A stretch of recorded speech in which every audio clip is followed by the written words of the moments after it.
Hello there, welcome to Mutiny Magazine's issue #1, Captain's Closet.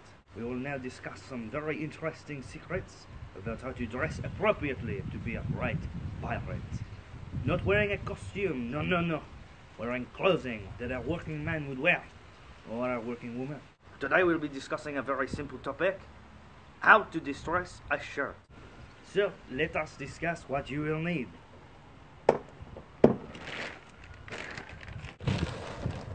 First things first, when distressing a shirt, you need a shirt. I happened to sew one up very quickly the other night. We were caught in a little bit of a hailstorm, and well, quite frankly, I don't like working on the deck when it's all wet. Voila. Simple, very nice, very good construction. Very nice, very plain, very not lived in. So, we are going to need some items to distress it. Here we are, we have some tea. About 6 or 7 bags will do. Little bit of coffee, probably English, doesn't taste very good. So, use it to stain the clothes. You also need a spray bottle. Anything you can pick up will work. A wool or steel brush. This one is a little wire brush, perfect for gritting edges and rubbing it up and making a shirt look a little more worn and lived in. Perhaps a needle and thread. I like to use this sinew, it's very nice. A little bit of sandpaper. I have a sand block, it's squishy, it's light on my delicate hands. Also, optional item would be fire. You can burn the edges of things, make it a little more used. Perhaps a little flash of gunpowder happen to land on your shirt and put a hole in it. Also, optional would be black or brown spray paints, also optional.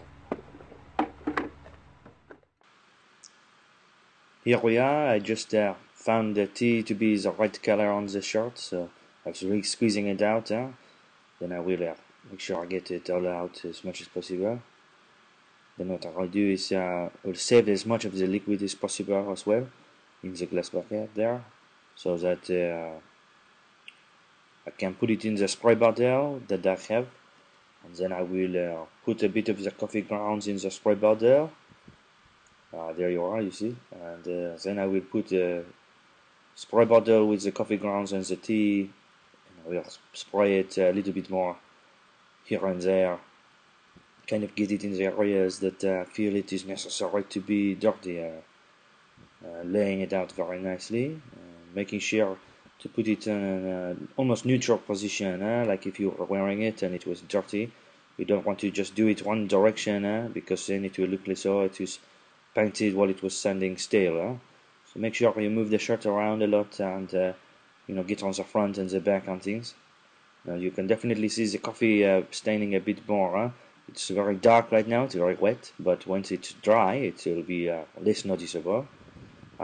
If you would like it to go darker or lighter, that is up to you. It depends on which position or ranking officer, or just a ship's mate, or if you are something else, merchant sailor, or whatever it is you are, you figure out how dirty or clean you should be.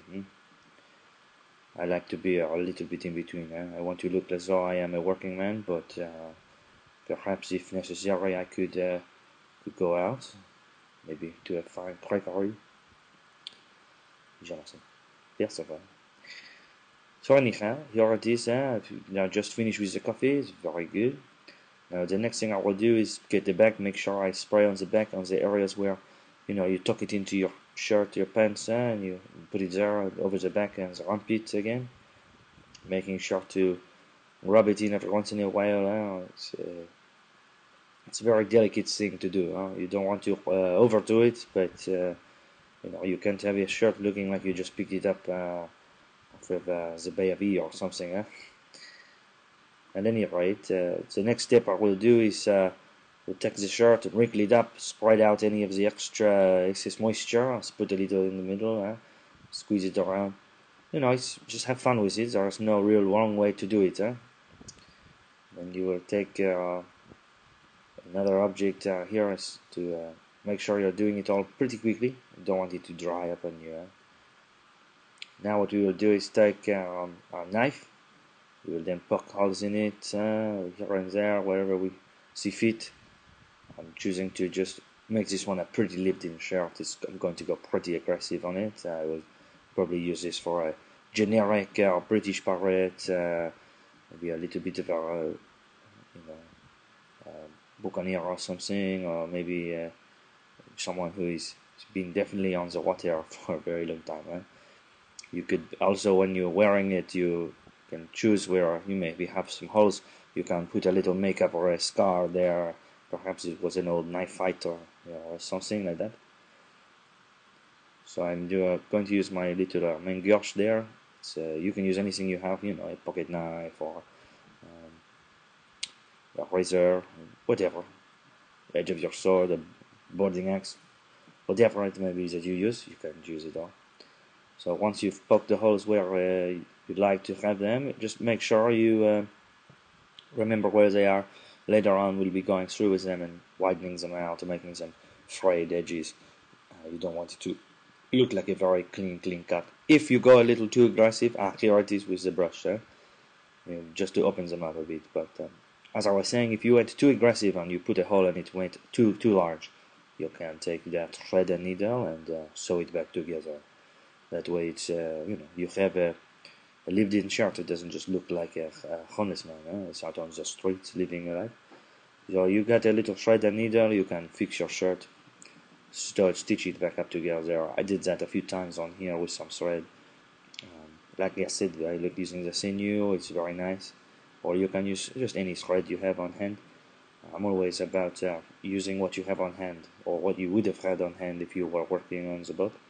You might not have the same color thread, you might have different pieces here and there, you can put a patch here and there as well. I mean, you're living in this shirt, it's theoretically it is the only shirt you have. So if you have a hole that's going to be too large, you need to fix it, otherwise you lose the shirt, and the shirt on your back is all you have. So there it is, a little bit on the edges and the cuffs. The steel brush is very nice, opens up the holes very nicely, and also distresses the fabric quite a bit, making it just texture, a little bit more texture, especially when it is dry. It's very easy, noticeable to see the texture. It's not so much. See here, I got a problem. I'm trying to do it, just adding the textures. Very nice, and I might go a little too much, make a little bit of a bigger hole than I needed, but it's okay. You do whatever you like to do. It looks great. Besides, you probably will wear a waistcoat with this, and you wouldn't even see it, but you know it's there. You feel a little better about it, a bit more like it's a character. We're winding down here, getting close to the end now. So I want to go a little farther. So what I do is I put a little bit of black spray paint and brown spray paint on the edges, really just where I would think I would like it to be fairly noticeable that I messed with something like a gunpowder or even a tar from the ship from locking up the wood. So on the cuffs a little bit of black spray paint, just a mist here and there. It gives a good look when it is dry. It's very nice, very realistic. Also, because it is spray paint and it stains the fabric a bit more permanently, you can wash the shirt as many times as you like. It's always going to have this dirty look without it actually being dirty. You don't want to necessarily smell of fairs gone by. More like you want to have a rum-soaked pirate smell. Perhaps something a bit more citrusy is good too. So you can wash it every once in a while, it's fine, because it will stay black and brown.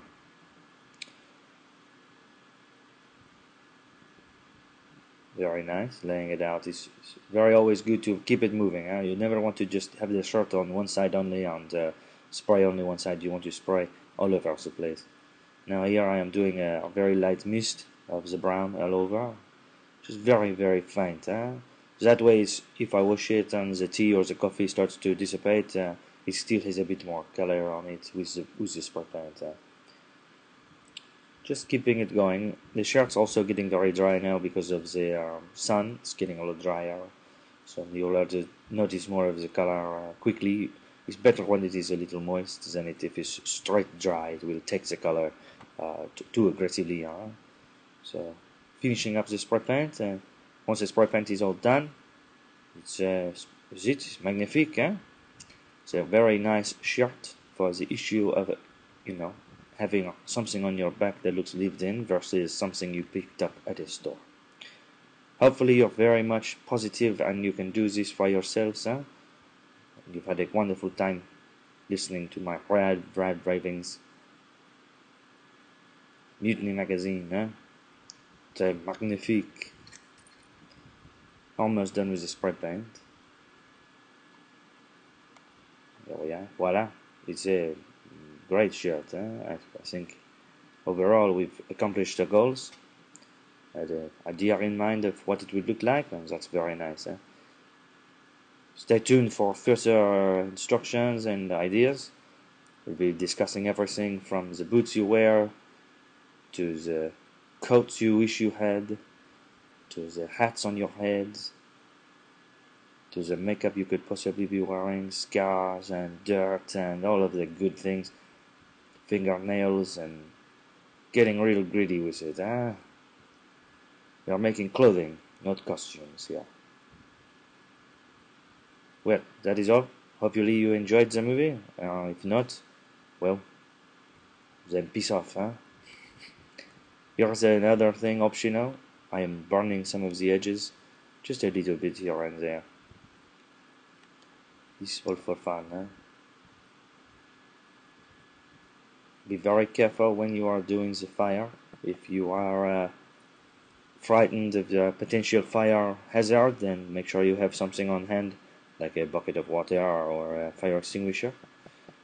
It shouldn't be too bad. If the shirt's kind of moist, then it would be very difficult to set ablaze your entire costume.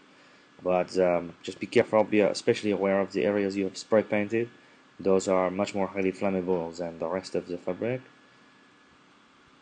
But I love working on the shirts when it's a little bit moist. It's very much more controlled burning, huh? But just pat it out when you need to.